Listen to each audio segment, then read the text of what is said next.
Hi மக்களே! நான் இந்த இடத்துல என்ன பண்ணிக்கிட்டு இருக்கேன்னு பார்க்குறீங்களா? இந்த இடத்துல ஒரு பெரிய செம்பனை மரம் இருந்துச்சு ஃப்ரெண்ட்ஸ். அந்த மரம் கீழ விழுந்து மண்ணோட மண்ணா ஆயிருச்சு. இப்போ இந்த கொம்போஸா ஆனத தான் நான் இப்போ வந்து அள்ளிக்கிட்டு இருக்கேன் ஃப்ரெண்ட்ஸ். இது எதுக்காக நீங்க கேட்கறது எனக்கு புரியுது ஃப்ரெண்ட்ஸ். என் கணவர் அங்கே தென்னங்கன்று நடுறதுக்காக குழி நோண்டிகிட்டு இருக்காங்க ஃப்ரெண்ட்ஸ். சரி நம்ம போய் கொம்போஸை எடுத்துகிட்டு வந்துடுவோம் அதுக்குள்ளேன்னு சொல்லிட்டு தான் இப்போது நான் எடுத்துக்கிட்டு போகிறேன். இந்த இடத்துல தான் ஃப்ரெண்ட்ஸ் நாங்கள் வந்து தென்னங்கன்று நடலான்னு இருக்கோம். நம்ம நிலத்துல ஃப்ரெண்ட்ஸ் நிறைய செம்பனை மரம் கீழே விழுந்து மண்ணோட மண்ணாகி கொம்போஸாக ஆகிருக்கு. அதை தான் நாங்கள் எடுத்து செடி நடுறதா இருந்தாலும் சரி, தென்னங்கன்று நடுறதா இருந்தாலும் சரி, நாங்கள் அந்த கொம்போஸை தான் நாங்கள் வந்து பயன்படுத்துவோம்.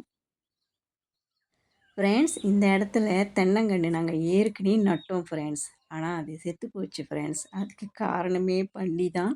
நாங்கள் நட்டு வச்சுட்டு நாங்கள் போயிட்டோம். மறுபடியும் வந்து நாங்கள் பார்த்தோம். ஆனால் லேட்டாக தான் வந்து பார்த்தோம். எல்லாத்தையும் நோண்டி போட்டுருச்சு ஃப்ரெண்ட்ஸ். தென்னங்கன்று எல்லாமே செத்து போச்சு. சரி மறுபடியும் எடுத்துகிட்டு வந்து நடுவோன்றதுக்காக தான் நாங்கள் 2 பேரும் இப்போ மறுபடியும் நட்டுக்கிட்டு இருக்கோம். இந்த மண்ணெல்லாம் நல்லா அணைச்சி வச்சுட்டு, இந்த தடவை தென்னங்கன்றை சுற்றி நாங்கள் வந்து குச்சி ஊனி விட்டு சாக்கு போடலான்னு இருக்கோம் ஃப்ரெண்ட்ஸ். ஃப்ரெண்ட்ஸ் எங்களை மாதிரியே உங்களுக்கும் பன்றி தொல்லை இருக்கா ஃப்ரெண்ட்ஸ்? உங்கள் நிலத்துலையும் இந்த மாதிரிலாம் தொல்லை பண்ணுதா? அதுக்காக நீங்கள் என்னென்னலாம் பண்ணுவீங்க? எங்களுக்கும் கொஞ்சம் ஐடியா கொடுங்க ஃப்ரெண்ட்ஸ்.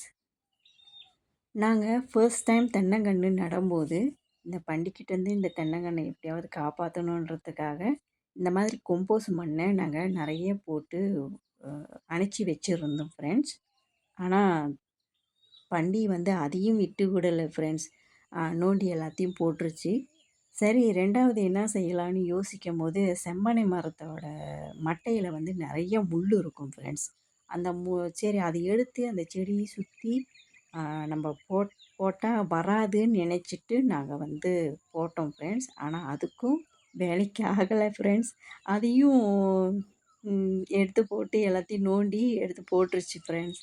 சரி இப்போது நாங்கள் கடைசியாக நாங்கள் என்ன ஒரு முயற்சி பண்ணியிருக்கோன்னா, தென்னங்கன்றை சுற்றி குச்சி ஊனி விட்டு சாக்கு போட்டு விடலான்னு. இப்போ போட்டு விட்டு எந்த ஒரு தொல்லையும் இல்லை. பார்க்கலாம் ஃப்ரெண்ட்ஸ். இதுக்கு மேலே பன்றி தொல்லை நம்மளுக்கு இல்லைன்னா இதே மெத்தட்டை ஃபாலோ பண்ண வேண்டியதுதான். ஃப்ரெண்ட்ஸ் இங்கே பார்த்தீங்களா எவ்வளோ பெரிய பூரான்னு? சரியான பெருசாக இருக்குது ஃப்ரெண்ட்ஸ். இப்போ தான் என் கணவர் சொல்கிறாரு, ஆமாம் அந்த கொம்போஸ் இடத்துல நிறைய பூரான் இருக்குதான் அப்படின்னு. எனக்கு பயம் எடுத்துக்கிச்சு ஃப்ரெண்ட்ஸ். பரவாயில்ல நம்ம வேலையை நம்ம பார்ப்போன்ற மாதிரி தைரியத்தை வர வச்சுக்கிட்டு, நான் கொம்போஸை மறுபடியும் அள்ள ஆரம்பிச்சிட்டேன் ஃப்ரெண்ட்ஸ். ஃப்ரெண்ட்ஸ் உங்களுக்கு இந்த வீடியோ பிடிச்சிருக்கா? பிடிச்சிருந்தா லைக் பண்ணுங்கள். மறக்காமல் உங்கள் ஃப்ரெண்ட்ஸுக்கும் ஷேர் பண்ணுங்கள். அதை விட ரொம்ப முக்கியமான ஒரு விஷயம், மறக்காமல் சப்ஸ்கிரைப் பண்ணிடுங்க ஃப்ரெண்ட்ஸ். நான் உங்களை அடுத்த வீடியோவில் சந்திக்கிறேன். டாட்டா பாய்.